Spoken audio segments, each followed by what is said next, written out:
आत्मज्ञान से बोध हुआ है कि मैं सदा मुक्त हूँ और आनंद स्वरूप हूँ। व्यवहारिक स्तर पर जीव कुछ न कुछ कर्म बंधन से प्रभावित होता रहता है। जीव का सभी जन्मों का कर्म बंधन और कारण शरीर में जमा संस्कार कैसे समाप्त होते हैं? सभी कर्मों से अप्रभावित होने के लिए, कर्ता भाव से मुक्त होकर कर्म करने के लिए क्या करना चाहिए? बहुत अच्छा प्रश्न है। पहली बात तो ये बहुत अच्छी प्रगति है कि आपको बोध हुआ है कि आप मुक्त हैं और आनंद स्वरूप हैं। अब ये भी बोध हुआ होगा कि कोई कर्म बंधन है नहीं, आपके कोई कारण शरीर है नहीं कोई संस्कार है नहीं। क्या ये बोध हुआ है?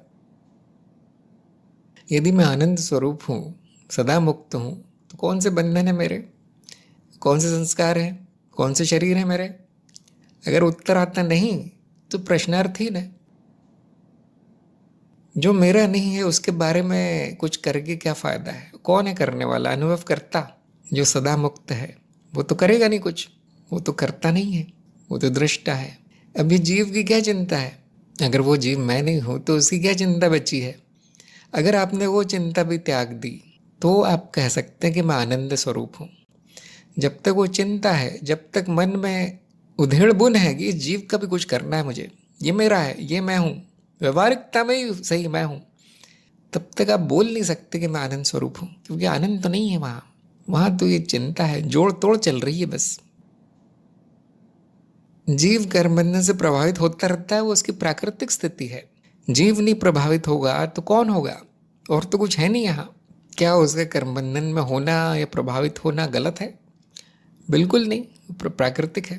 क्या आप उसको बंद करना चाहते हैं? हाँ, वो गलत है, क्योंकि इसका अर्थ है कि जीव से पहचान तो बची है आपकी। उसका नाम जीव रख दिया है, उसके आगे व्यवहारिकता शब्द लगा दिया है। जीव माया है, परंतु वो ऐसा है, मुझे ठीक करना है। आप इन शब्दों की आड़ में अज्ञान छुपा रहे हैं अपना। अगर वो माया है, अगर वो व्यवहारिक स्तर पर ही है, वो अगर वो जीव है जो आना जाना है, मैं नहीं हूँ, उसमें कोई भी बंधन हो, कुछ भी संस्कार हो, हमें क्या करना है? किसे क्या करना है? क्या अनुभवकर्ता को कुछ करना है? क्या अस्तित्व को कुछ करना है? क्या ब्रह्म को कुछ चिंता है उसकी? वो आप स्वयं है। जैसे ही आप उसको पूरी तरह त्याग देंगे, मानसिक रूप से ही सही, यह ज्ञान का त्याग ही तो त्याग है जीव का, तो आप बोल सकते हैं कि अब आनंद स्वरूप हूं मैं। अब उस जीव का, ये जगत का क्या होता है वो भी मुझे कुछ लेना देना नहीं है। मैं चाहता हूं कि जो भी हो अच्छा हो, लेकिन मेरा तो कुछ भी नहीं है इसमें। जैसे मान लीजिए कोई गरीब व्यक्ति है, मैं चाहता हूं कि वो अमीर हो जाए, करोड़पति हो जाए, समृद्ध हो जाए। मेरा तो कुछ नहीं है, कोई और हो रहा है वो, मेरा तो कुछ नहीं हो रहा। इसी प्रकार इस जीव का मुझे कुछ नहीं कर रहा है। हाँ, उसके लिए सद्भाव है मन में, अच्छे भाव, बस वो मन भी उसी जीव का ही है, मेरा तो नहीं है वो सद्भाव भी मेरा नहीं। इसे हम कहेंगे साक्षी भाव। ये साक्षी भाव है जिसमें इस जगत में, जीव में, शरीरों में, तरह तरह के शरीरों में, हजार तरह के शरीर हैं, उसमें क्या हो रहा है उसकी कोई चिंता नहीं होती, ना उसको कुछ करना होता है, कर्ता भाव समाप्त होता है। वो आनंद स्वरूप है, वो मुक्ति है, ये नहीं जो आपने लिखा है। तो ऐसा क्यों हुआ? आपकी पहचान क्यों बनी है इस जीव के साथ? सोचिए इस बारे में। अज्ञान क्यों बचा है अभी भी? आपने ये भी लिखा है कि सभी जन्मों का कर्म बंधन, इसके कोई जन्म होते नहीं जीव के। जीव एक बार होता है, वो मर जाएगा होके। जिसके जन्म होता है वो माया है, स्मृति है। वो स्मृति प्रकट होती रहती है, जैसे सपने प्रकट होते हैं, हर रात एक सपना प्रकट हो जाता है, उसमें बहुत सारे जीव प्रकट हो जाते हैं, वैसा है। क्या आज के सपने में वो कल वाला जीव प्रकट हुआ था?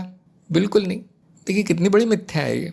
और आप उसको लेकर चिंतित हैं, उसके संस्कार कैसे? उसका कोई संस्कार नहीं है। अरे कारण शरीर के संस्कार कैसे? वो मेरा नहीं है, माया है। अच्छा, एक कारण शरीर का तो खत्म कर दीजिए गुरुजी, यही तो मेरा है, बाकी मुझे किसी की चिंता नहीं। अनंत कारण शरीर होंगे, अगर होंगे ऐसे तो, वैसे तो किसी ने देखा नहीं। नए नए लोग जो आते हैं वो केवल नाम सुन लेते हैं, उनको पता नहीं होता उनको ज्ञान होता नहीं है। भले वो मिथ्या है, उसे ज्ञान होना चाहिए ना। कारण शरीर नाम की चीज़ होती है, क्या आपको ज्ञान हुआ है? उसमें संस्कार होते हैं, वो जन्म होते रहते हैं, क्या वो आपको ज्ञान हुआ है? नहीं तो फिर आप कहीं कहीं सुना होगा ऐसा। मैं ये नहीं कहता कि सुनना नहीं चाहिए, उसका प्रमाण खोजना चाहिए, क्या वो सच है? भले ही माया में हो रहा है, वो घटना माया में हो रही है, कि आपने प्रमाण खोजा नहीं, तो आपके लिए ना वो सच है ना झूठ है, अब उसी क्या चिंता है। अब आप जान भी लेंगे कि वो संस्कार कैसे समाप्त होते हैं, तो आप ये तो जानते नहीं कि वो सच में है भी या नहीं। शाब्दिक ज्ञान हो जाएगा या किसी की कहीं सुनी बातें हो जाएंगी, ये ज्ञान मार्ग के अनुसार सही नहीं है। हर मनुष्य में रुचि होती है, हर मनुष्य में जिज्ञासा होती है, कुछ माया में कुछ चल रहा है उसको जानने लगी, उसमें कोई बुराई नहीं है। लेकिन जो ज्ञान मार्ग में आ गया वो अब व्यवस्थित चलता है। जैसे मैंने बताया, कारण शरीर में कुछ करने से पहले जान तो लीजिए वो है भी या नहीं। जीव का जन्म होता है ये जान तो लीजिए। जन्म का क्या अर्थ है? जीव तो दूसरे मनुष्यों से पैदा होता है, माँ के गर्भ से पैदा होता है, माँ के शरीर का हिस्सा है ये मनुष्य। कारण शरीर कहाँ है? पूछिए, स्वयं से पूछिए, तार्किक होनी चाहिए कोई बात। फिर ये कारण शरीर कहाँ से आ गया? इसका जीव से क्या संबंध है? वो संस्कार यहाँ कैसे आ गए? क्या आपने ये सब पूछा या बस मान लिया, अंधविश्वास कर लिया? बहुत से लोग नहीं, आप ही ने बताया। मैंने तो इतना बताया, कई वीडियो बन गए हैं इस बात पे, कर्म बंधन, कारण शरीर, संस्कार। लेकिन मैंने ये भी बताया है कि मेरे बताने से सत्य नहीं होता, ये भी तो बताया मैंने। क्या मैंने ये बताया कि आप लोग अपने सारे संस्कार खत्म कर लो, कर्म बंधन? बिल्कुल नहीं। मैंने बताया कि अपने सत्य को जान लो, मुक्त हो जाओ। केवल बोलना नहीं कि मैं मुक्त हूँ, आनंद स्वरूप, वो होना है। जो आप हैं वो हो जाइए, और उसके बाद जो भी हो रहा है इस माया में होते रहने दीजिए। क्यों हम उसकी चिंता नहीं करते? क्यों कुछ नहीं करते ज्ञान मार्ग में हम? क्योंकि वो जो भी शरीर है, जो भी बंधन है, सब के सब नश्वर हैं, सब के सब परिवर्तनशील, मिथ्या है, वो अपने आप ही समाप्त हो जाते हैं। मिथ्या का क्या अर्थ है? पहली बात तो है नहीं, सच नहीं है, वो दिख रहा है ऐसा कुछ। दूसरा अर्थ क्या है? परिवर्तनशील है, इसलिए तो उसको मिथ्या कहा गया है। परिवर्तनशील का क्या अर्थ है? वो रहेगा नहीं। आप पूछ रहे संस्कार कैसे समाप्त होते हैं? अपने आप ही होते हैं। नहीं, मैं कैसे करूं? मैं का अर्थ यहाँ पे अगर अनुभव करता है तो वो कुछ नहीं करता, तो कौन बचता करने वाला फिर? आप बोलेंगे मनुष्य, ये जीव, वो स्वयं मिथ्या है, वो क्या करेगा? कारण शरीर का अर्थ क्या है? कि उससे वो उत्पन्न हुआ है, जो उत्पन्न हुआ है वो अपने कारण को कैसे समाप्त करेगा? कैसे संभव है? वो ऐसे ही कहना कि लहर कह रही है कि मैं समुद्र को समाप्त कैसे करूं, क्योंकि मैं समुद्र से उत्पन्न हुई हूं। क्या ये तार्किक है बात? मूल ज्ञान में आपने ध्यान नहीं दिया कुछ, मूल ज्ञान को आपने बाजू में रख दिया, और आपको हर प्रकार की माया को जानना है, उसको समाप्त भी करना है। क्या ये ठीक है? क्या ज्ञान मार्ग में आके ये सब करना ठीक है? स्वयं को जानिए, उसके बाद कुछ नहीं करना पड़ेगा आपको। और जो भी समाप्त होना है वो अपने आप होगा, जो भी पैदा होना है अपने आप होगा। वो मेरा नहीं है, वो सच भी नहीं है। ये है आनंद भाव, ये है शांति। जो इस स्थिति में नहीं आया वो नहीं बोल सकता मैं आनंद स्वरूप हूँ। जो माया में कुछ जोड़ तोड़ कर रहा है, कुछ, मैं ये नहीं कहता कि नहीं करना चाहिए, लेकिन पहले जान तो लो कि वो हो भी सकता है या नहीं। और अगर आपने एक कारण शरीर में कुछ समाप्त कर भी दिया, ऐसे अनंत है, वो सब भी तो मैं हूँ, वो सब भी तो मेरे रूप है। अब ये एकता के स्तर पर कहा गया है, वो सब भी तो अस्तित्व के रूप है, वो अस्तित्व आप ही तो है। जो अनंत है उनको आप कैसे समाप्त करेंगे? ये भी, वो भी, ये मनुष्य, ये जीव कैसे समाप्त करेगा? ये सोचिए आप। जब ये जान जाएंगे कि यहाँ कुछ समाप्त नहीं होता, न यहाँ कुछ शुरू होता है, न ये मनुष्य कुछ कर पाएगा, न इसकी कोई हैसियत है कुछ करने की, तो आप शांति की स्थिति में आएंगे कि अब कुछ नहीं करना है मुझे, न कुछ हो सकता है। अब आते हैं हम व्यवहारिक बात पे, क्योंकि शायद सत्य जानने में आपकी रुचि नहीं है। अब वो व्यवहारिकता से ही मतलब है, तो व्यवहारिकता में क्यों कहा गया है? जैसे कि मैंने कहा, मैं भी बहुत बोलता रहता हूँ इस बारे में, ये कर लो, ऐसा कर लो, शुद्धि कर लो। व्यवहारिकता में ये मनुष्य के कल्याण के लिए बोला गया है, इसलिए नहीं बोला गया कि वो बात सच है। जब गुरु देखता है कि शिष्य दुख में है, कष्ट में है, और वो ये भी देखता है कि इन कष्टों का कारण ये संस्कार हैं, तो गुरु अपनी करुणा के कारण, दया के कारण उपाय बताता है कि तुम्हारे दुख का कारण ये है, शुद्धि कर लो। शुद्धि का अर्थ होता है त्याग, त्याग कर दो, जो भी बंधन है उनका त्याग कर दो, जो भी उल्टे सीधे संस्कार जमा हो त्याग कर दो, छोड़ दो, वो कर्म मत करो, शुद्धि करो। ये क्यों बोला जाता है? क्योंकि शायद कष्ट है, दुख है। आप मुझे बताइए, आपको क्या दुख है? आपने बोला मैं मुक्त हूँ और आनंद स्वरूप हूँ, तो दुख तो होगा नहीं फिर। कोई बात नहीं, व्यवहारिकता में क्या दुख है बताइए, उसका उपाय बताया जाएगा।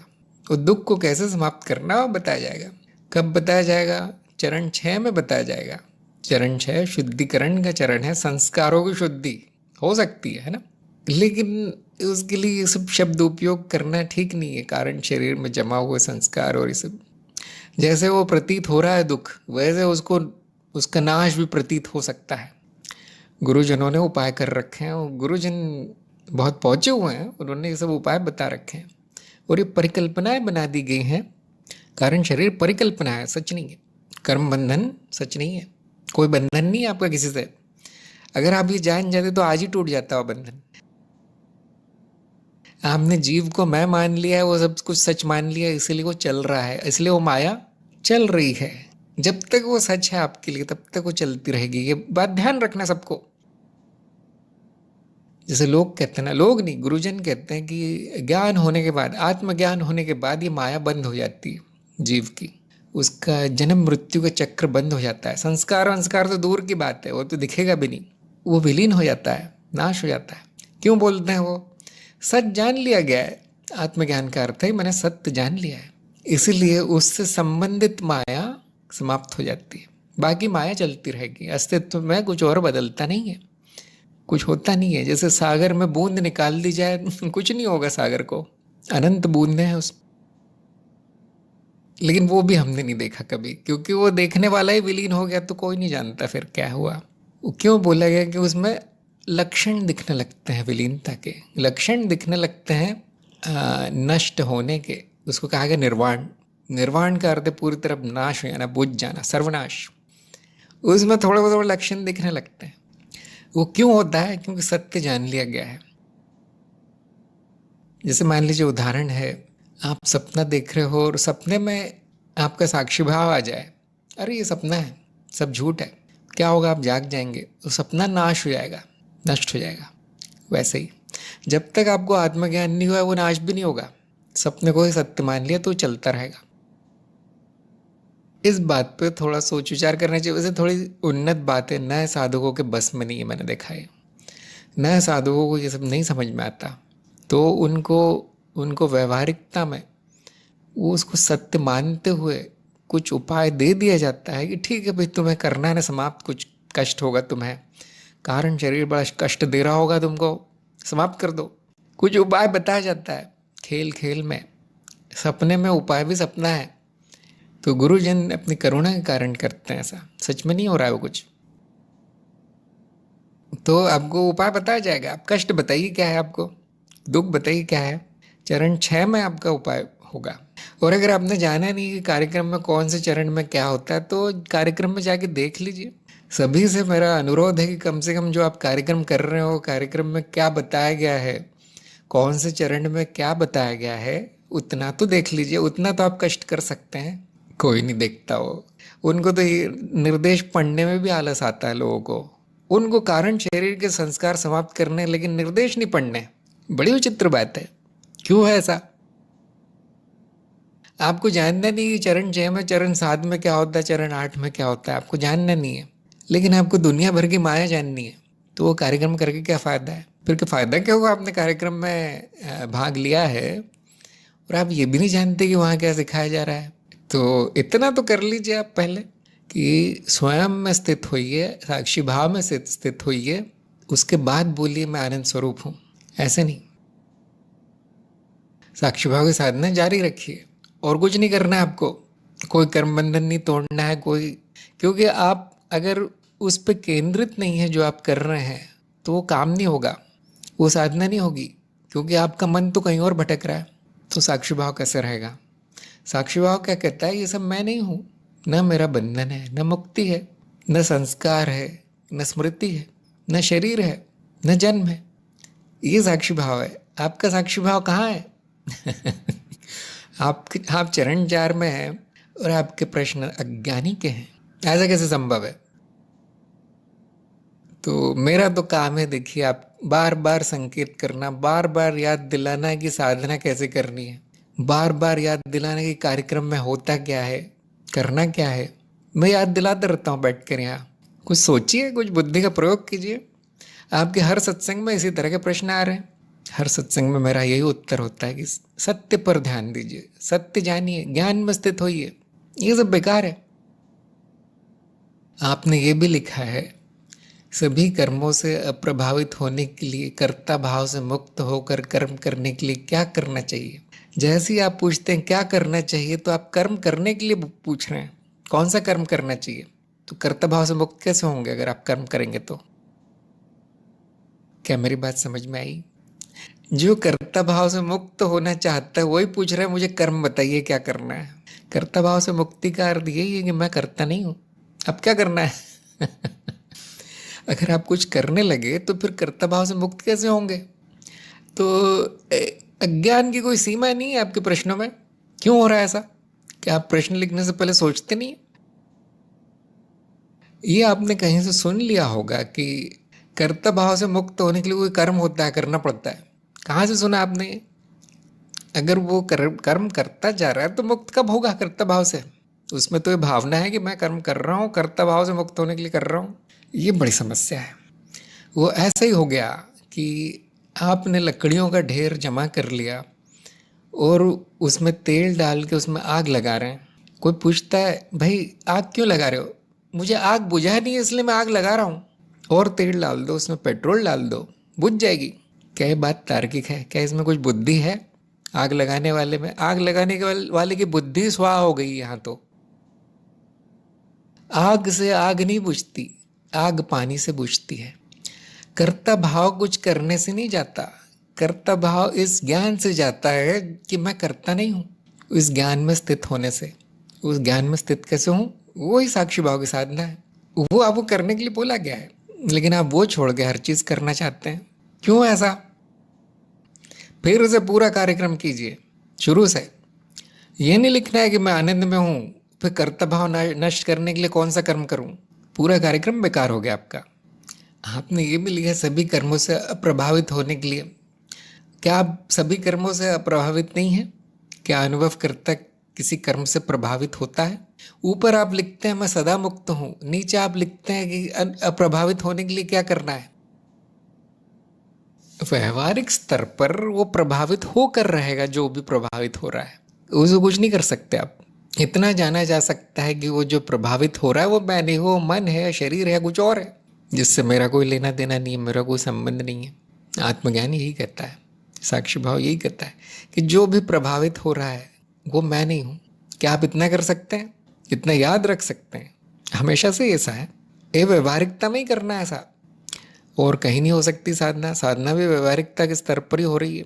साधना क्या है? यही याद रखना कि जो प्रभावित होता है वो होता रहे, वो उसका स्वभाव है, वो उसकी प्रकृति है। ऐसा कौन सा शरीर है जिसमें प्रभाव नहीं होगा? ऐसा कौन सा मन है जिसमें प्रभाव नहीं होगा? वो तो पत्थर होगा फिर। इतना जरूर जाना जा सकता है कि वो बिल्कुल सही है जो भी होता है, लेकिन वो मैं नहीं हूं। तब शांति होगी, तब आनंद की स्थिति होगी। क्या हो गया है कि जो अप्रभावित रहता है उसको आपने भुला दिया है, और जो प्रभावित होता है उससे आपकी पहचान हो गई, आप उसको अप्रभावित करना चाहते हैं। ऐसा हो गया है। जो कर्म नहीं करता, जो करता नहीं है, उसको आपने भुला दिया है, और जिसका स्वभाव कर्म करना है आप उसको कर्ता भाव से मुक्त करना चाहते हैं। क्या ऐसा हुआ है? अगर आपके सारे कर्म साक्षी भाव में हो गए, काफी हो गया, सब हो गया, और कुछ नहीं करना है। और साक्षी भाव भी कर्म नहीं है, साक्षी भाव स्मरण मात्र है, कर्म नहीं है वो। ज्ञान का स्मरण कोई काम नहीं है, भाव है, होना, ऐसा होना। मेरा स्वभाव ही ऐसा हो गया कि मैं साक्षी हूँ। वो जीव साक्षी नहीं हो गया, उसको याद आता है, उसकी स्मृति शुद्ध हो गई, उसका ज्ञान पूर्ण हो गया है, अज्ञान नष्ट हो गया है, उसकी पहचान समाप्त हो गई है। तो वो ऐसा बन गया है, वो मनुष्य शरीर यंत्र ऐसा हो गया है, उसकी भावना ऐसी हो गई कि अब मैं ये सब नहीं हूं। ये व्यवहारिकता में हो रहा है। द्वैत के स्तर पर क्या हो रहा है? वहां कुछ नहीं होता, वहां पर्दा है और चित्र है, और पर्दे के लिए हर चित्र सही है, वो कुछ नहीं करता पर्दा। एक तक स्तर पे क्या हो रहा है? अद्वैत अस्तित्व, कुछ नहीं हो रहा, शून्य है। संभावना है जो कभी कभी स्वप्न रूप में प्रकट होती है, ऐसा चलता रहता है, कभी बंद नहीं होता। अब आप क्या करना चाहते हैं बताइए? ये है आनंद की स्थिति। आनंद अर्थात अब मुझे कुछ नहीं करना, सब हो गया, सब पहले से पूर्ण है। न संस्कार है, न कर्म है, न बंधन है, न कारण शरीर है, न ऐसा शरीर है, न वैसा शरीर है। कुछ व्यवहारिक नहीं है यहाँ पर, व्यवहारिक नहीं है। व्यवहारिकता क्यों लाई जाती है? क्योंकि अज्ञान बचा है, इसलिए। बहुत से ज्ञानी जन, बहुत से विद्वान हंसेंगे कि तुम ये क्या शुद्धिकरण करवा रहे हो, ये क्या संस्कार बंद करवा रहे हो, ये सब। वो हंसेंगे। तो फिर हमने ये सब क्यों रखा है? जो मैं जानता हूँ ऐसा होगा। ज्ञान सबको नहीं होगा, या भुला दिया जाएगा, वो उसको स्थापित होने में समय लग जाएगा। तो वो थोड़ा सा आगे बढ़ जाए मार्ग में, कुछ तो उनको लाभ हो जाए, उसके लिए वो सब डाल दिया गया है। उसके लिए कई वीडियो बना दिए गए हैं, आपके पाठ बना दिए गए, शुद्धिकरण करवा दिया गया है। ज्ञान होने के बाद ये सब नहीं होना चाहिए। तो जिसमें अज्ञान है वही इनके पीछे पड़ा रहता है। गुरु में एक उम्मीद होती है, गुरु का काम उम्मीद पर आधारित है पूरी तरह से। जो भी गुरु करता है कुछ उसमें कोई भी सच नहीं है, कुछ सच नहीं है उसमें। उसमें एक उम्मीद है कि यहाँ पर प्रगति हो जाएगी। चलो आत्मज्ञान नहीं हुआ, ज्ञान का भ्रम हो गया कि मैं मुक्त हूँ, कोई बात नहीं, इतना भी बहुत है। अब शुद्धि हो जाएगी, चलो संस्कार ही समाप्त हो जाएंगे, कुछ तो हो जाएगा, कष्ट ही दुख ही दूर हो जाएंगे। और आगे जाके किसी दिन उस साधक की समझ में आ जाएगा कि ये सब बेकार है। अगर आपको आज ही समझ में आ गया कि माया में कितना भी खेल लो वो सब बेकार ही है, तो आज ही हो गई मुक्ति। चरण 3 के बाद कार्यक्रम ही बेकार है। मैं अभी से बताता हूँ। चरण 3 के बाद बुद्धिमान व्यक्ति कार्यक्रम छोड़ देता है।